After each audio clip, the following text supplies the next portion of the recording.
ಗಂ ಗಣಪತಯೇ ನಮಃ. ಓಂ ನಮಃ ಸೂರ್ಯಾಯ ಚಂದ್ರಾಯ ಮಂಗಳಾಯ ಬುಧಾಯ ಚ ಗುರು ಶುಕ್ರಶ್ಶನಿಭ್ಯಶ್ಚ ರಾಹವೇ ಕೇತವೇ ನಮಃ. ಓಂ ಸಮಸ್ತ ಈ ಸಂಜೆ ನ್ಯೂಸ್ ವಾಹಿನಿ ವೀಕ್ಷಕರಿಗೆ ನಾನು ನಿಮ್ಮ ಆಚಾರ್ಯ ಬಾಲಸುಬ್ರಹ್ಮಣ್ಯಂ ಮಾಡುವ ಅನಂತ ನಮಸ್ಕಾರಗಳು. ವೀಕ್ಷಕರೇ, ವಿಶೇಷ ಕಾರ್ಯಕ್ರಮ ಮಾಸ ಭವಿಷ್ಯ. ಈ ಮಾಸ ಭವಿಷ್ಯ ಕಾರ್ಯಕ್ರಮಕ್ಕೆ ಎಲ್ಲರಿಗೂ ಸ್ವಾಗತ. ಪರಮಾತ್ಮನ ಆಶೀರ್ವಾದ ಸದಾ ಎಲ್ಲರ ಮೇಲೂ ಇರಲಿ.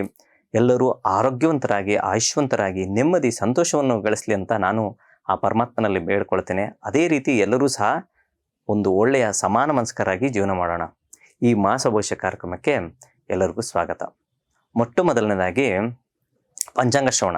ಅಂದರೆ ಈ ನವೆಂಬರ್ ತಿಂಗಳಲ್ಲಿ ಯಾವ ರೀತಿಯಾಗಿರುತ್ತೆ ಪಂಚಾಂಗ ಶ್ರವಣ. ಶ್ರೀ ವಿಶ್ವವಸು ನಾಮ ಸಂವತ್ಸರ, ದಕ್ಷಿಣಾಯನ, ಶರದೃತು, ಕಾರ್ತಿಕ ಮಾಸ ಹಾಗೂ ಮಾರ್ಗಶಿರ ಮಾಸ, 2 ಮಾಸಗಳು ಬರುವಂಥದ್ದು.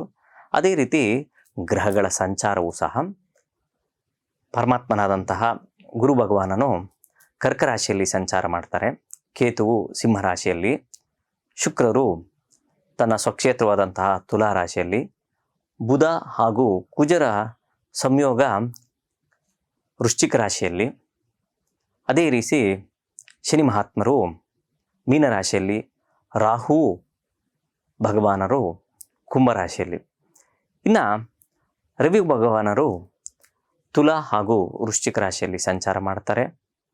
ಚಂದ್ರನು ತನ್ನ ಪಥ ಸಂಚಲನೆ ಬಚಕ್ರದಲ್ಲಿ ಸಂಚಾರ ಮಾಡುವಂತಹ ಒಂದು ವಿಶೇಷ. ಇದು ಮಾಸದ ಒಂದು ಗ್ರಹಗಳ ಸಂಚಾರ. ನವೆಂಬರ್ ಮಾಸದ ವೃಷಭ ರಾಶಿ ಫಲಾಫಲಗಳು ನೋಡಿ. ವೃಷಭ ಅಂದಿದ ತಕ್ಷಣ ತುಂಬ ಕಷ್ಟಪಟ್ಟು ಜೀವನವನ್ನು ಮಾಡ್ತೀರಾ.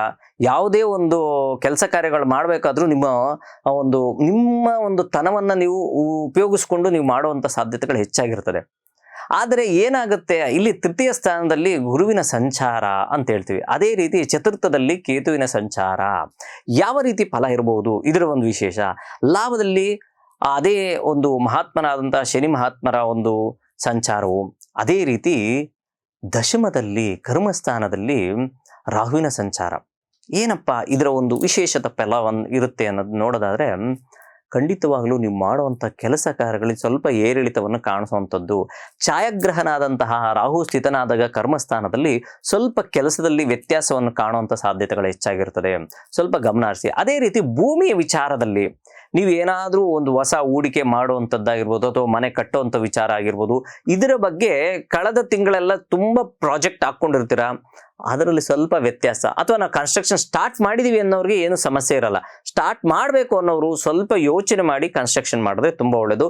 ತಮ್ಮ ವೈಯಕ್ತಿಕ ಜಾತಕವನ್ನು ಸಹ ಒಂದು ಬಾರಿ ವಿಶ್ಲೇಷಣೆ ಮಾಡಿಸಿದ್ರೆ ತುಂಬ ಒಳ್ಳೆಯದು. ಇನ್ನು ಮಕ್ಕಳ ಓದಿನ ವಿಚಾರದಲ್ಲಿ ತುಂಬ ಅಭಿವೃದ್ಧಿಯನ್ನು ಕಾಣುವಂಥದ್ದು, ಉತ್ತರೋತ್ತರ ಅಭಿವೃದ್ಧಿ ಕಾಣುವಂಥದ್ದು ಮಕ್ಕಳ ಓದಿನ ವಿಚಾರದಲ್ಲಿ ಕಾಣುವಂಥ ಸಾಧ್ಯತೆ ಹೆಚ್ಚಾಗಿರ್ತದೆ. ಉದರಕ್ಕೆ ಸಂಬಂಧಪಟ್ಟಂತಹ ಅಂದರೆ ಹೊಟ್ಟೆಗೆ ಸಂಬಂಧಪಟ್ಟಂತಹ ಸ್ವಲ್ಪ ಇನ್ಫೆಕ್ಷನ್ಸು, ಗ್ಯಾಸ್ಟ್ರೈಟಿಸ್ ಈ ಥರ ಆಗುವಂಥ ಸಾಧ್ಯತೆಗಳಿರುತ್ತೆ.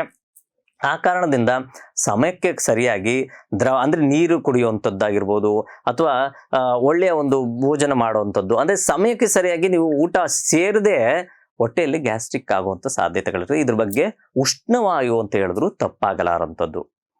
ಅದೇ ರೀತಿ ಲಘು ದೂರ ಪ್ರಯಾಣದಿಂದ ನಿಮಗೆ ಸ್ವಲ್ಪ ಮಟ್ಟಿಗೆ ಲಾಭವನ್ನು ಗಳಿಸುವಂಥದ್ದು. ಹಣಕಾಸಿನ ವಿಚಾರದಲ್ಲಿ ಸ್ವಲ್ಪ ಮಟ್ಟಿಗೆ ಸುಧಾರಣೆ ಕಾಣುತ್ತೆ. ಯಾಕಂದರೆ ರಾಷ್ಟ್ರಾಧಿಪತಿಯಾದಂತಹ ಶುಕ್ರ ತನ್ನ ಇನ್ನೊಂದು ಕ್ಷೇತ್ರವಾದಂತಹ ತುಲಾ ರಾಶಿಯಲ್ಲಿ ಸಂಚಾರ ಮಾಡ್ತಾ ಇದ್ದಾನೆ. ಅದು ಷಷ್ಠ ಸ್ಥಾನ ಅಂತ ಹೇಳ್ತೀವಿ. ಷಷ್ಠ ಅಂದಾಗ ಸ್ವಲ್ಪ ಕಷ್ಟ ಅಂತ ಹೇಳ್ತೀವಿ. ಆ ಕಾರಣದಿಂದ ನೀವು ಹೆಣ್ಣು ದೇವರ ಮೊರೆಯನ್ನು ಹೋದರೆ ತುಂಬ ಒಳ್ಳೆಯದು. ಅದರಲ್ಲೂ ಪ್ರಮುಖವಾಗಿ ದುರ್ಗಾ ಪರಮೇಶ್ವರಿ, ಯಾಕಂದರೆ ಕರ್ಮಸ್ಥಾನದಲ್ಲಿ ಪರಮಾತ್ಮನಾದಂತಹ ರಾಹು ಸ್ಥಿತನಾಗಿರೋದ್ರಿಂದ ದುರ್ಗಾ ಪರಮೇಶ್ವರಿಯ ಒಂದು ಸ್ಮರಣೆ ಮಾಡ್ಕೊಂಡ್ಬಂದ್ರೆ ಖಂಡಿತ ಈ ಮಾಸ ಅದ್ಭುತವಾದಂತಹ ಫಲವನ್ನು ಕಾಣ್ತೀರಾ. ಈ ರೀತಿ ಈ ಮಾಸದಲ್ಲಿ ನೀವು ಓಂ ಹ್ರೀಂ ಧೂಮ್ ದುರ್ಗೇ ನಮಃ ಅನ್ನೋ ಒಂದು ಮಂತ್ರವನ್ನು ಪ್ರತಿನಿತ್ಯ ಒಂದು 18 ಬಾರಿ ಪಠನೆ ಮಾಡ್ಕೊಂಡ್ಬಂದ್ರೆ ಉತ್ತರೋತ್ತರ ಅಭಿವೃದ್ಧಿನೂ ಕಾಣ್ತೀರಾ. ಅದೇ ರೀತಿ ನಿಮ್ಮ ಮನೆಯಲ್ಲೂ ಸಹ ಒಳ್ಳೆಯ ಒಂದು ವಾತಾವರಣ ಉದ್ಭವ ಆಗುತ್ತೆ.